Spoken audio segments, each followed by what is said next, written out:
మేము సంక్రాంతి హాలిడేస్కి మా ఊరికి వెళ్ళాము.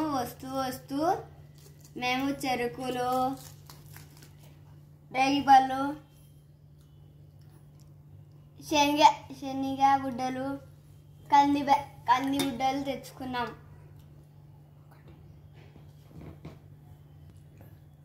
ఇప్పుడు మేము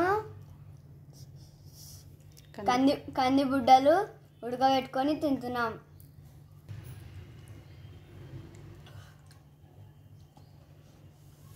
హాలిడేస్లో మీరు ఎలా ఎంజాయ్ చేశారో చెప్పండి.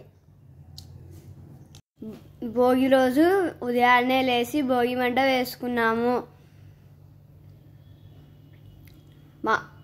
మా అన్నోళ్ళు పండగ రోజు రన్నింగ్ రేస్ పెట్టుకున్నారు. పండగ హాలిడేస్ బాగా ఎంజాయ్ చేసాం.